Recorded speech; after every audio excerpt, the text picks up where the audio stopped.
Le livre du ciel, tome 20, 1er novembre 1926. Ce que le Fiat suprême fait en chaque chose créée et les leçons qu'il donne aux créatures pour venir régner parmi elles.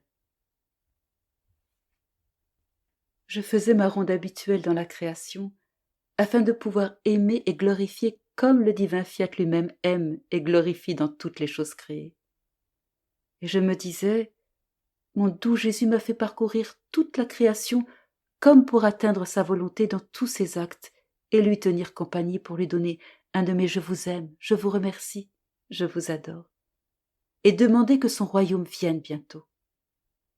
Mais je ne sais pas tout ce que ce divin vouloir fait en chaque chose créée. Je voudrais le savoir, afin que mon acte puisse être un avec le ciel. Je pensais cela lorsque mon toujours aimable Jésus, toute bonté, sortit de mon intérieur et me dit: « Il est juste que la petite fille de ma volonté sache ce que fait celui qui est à son origine. Tu dois savoir que mon fiat éternel ne remplit pas seulement toute la création et qu'il est la vie de chaque chose créée, mais conserve aussi toutes nos qualités répandues dans la création tout entière. En fait, la création devait servir de paradis terrestre à la famille humaine, et devait être par conséquent l'écho des béatitudes et des bonheurs du ciel. Si elle ne contenait pas les joies et les satisfactions de la patrie céleste, comment pourrait-elle former le bonheur de la patrie terrestre? D'autant plus que la volonté étant une, ce qui béatifiait et le ciel et ce qui devait rendre heureuse la terre ne faisait qu'un. Si tu veux savoir ce que ma volonté fait dans les cieux, dans cet azur qui apparaît toujours ferme et étendu par-dessus votre tête, il n'y a pas un point où il n'est pas possible de voir les cieux. De jour comme de nuit, ils restent toujours à leur place. Ainsi, notre volonté garde étendue notre éternité, notre fermeté qui jamais ne change. Elle demeure toujours en parfait équilibre, sans jamais changer à cause des circonstances. Et en aimant et glorifiant notre éternité, notre être immuable, elle rend la terre heureuse et dit à l'homme: « Regarde, et prends comme modèle les cieux qui sont toujours étendus au-dessus de toi. Sois toujours ferme dans le bien, tout comme je suis toujours étendu ici pour te protéger, afin que toi aussi, comme un deuxième ciel peuplé d'étoiles, qui à tes yeux semble si bien relié aux cieux que l'on peut dire que les étoiles sont filles des cieux, pour que tu sois également ferme dans le bien, et que les cieux de ton âme soient constellés d'étoiles comme d'autant de filles nées de toi.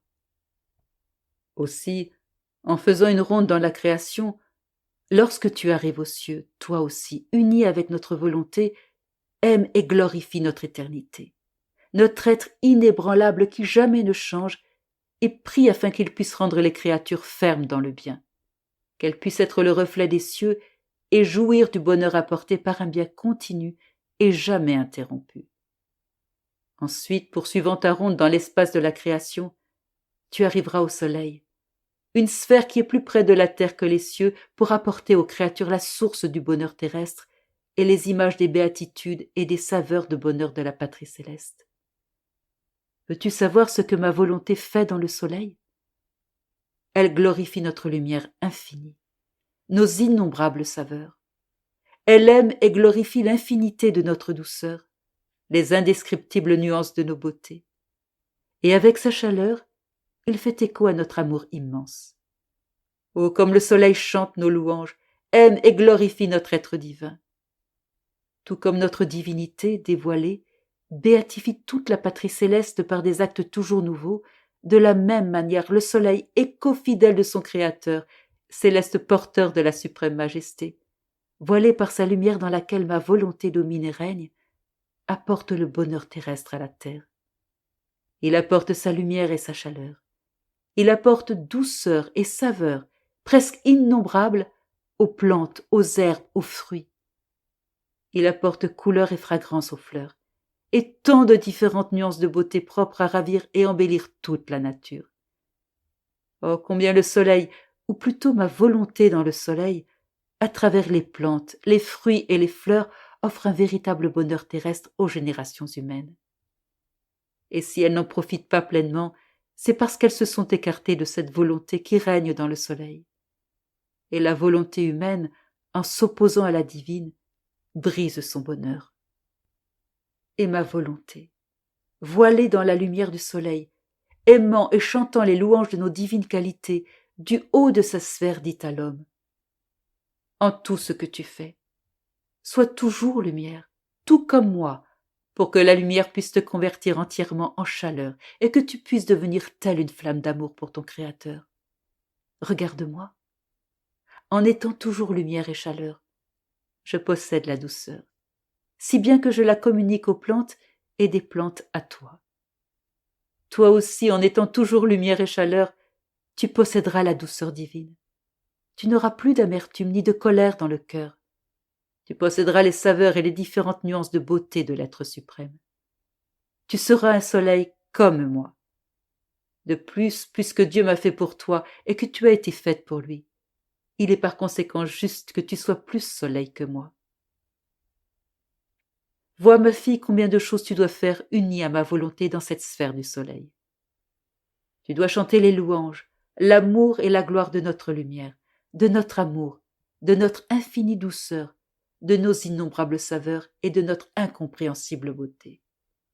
Et tu dois demander pour les créatures toutes les divines qualités que contient le soleil, afin qu'en trouvant ces qualités parmi elles, ma volonté puisse venir régner sans voile, avec son triomphe complet parmi les générations humaines. Et maintenant, ma fille, descendons dans la partie basse de la terre.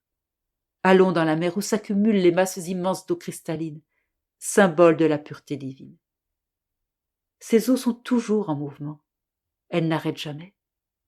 Elles sont sans voix et elles murmurent. Elles sont sans vie, mais puissantes au point de former des vagues si hautes qu'elles submergent et détruisent des navires, des gens, des choses, envahissant leurs rives après avoir renversé les choses qu'elles recouvrent. Et paisiblement, comme si elles n'avaient rien fait, continuent leur murmure habituel. Oh, comme ma volonté dans la mer chante les louanges, aime et glorifie notre puissance, notre force, notre mouvement éternel qui jamais ne s'arrête. Et si notre justice forme ces justes vagues mugissantes pour renverser cités et gens, comme une mer paisible après la tempête, notre paix n'est jamais troublée. Et ma volonté, voilée par les eaux de la mer, dit à l'homme: sois pur comme ces eaux cristallines. Mais si tu veux être pur, va toujours vers le ciel, sinon tu vas te putréfier, tout comme ces eaux très pures se putréfieraient si elles n'étaient pas toujours en mouvement.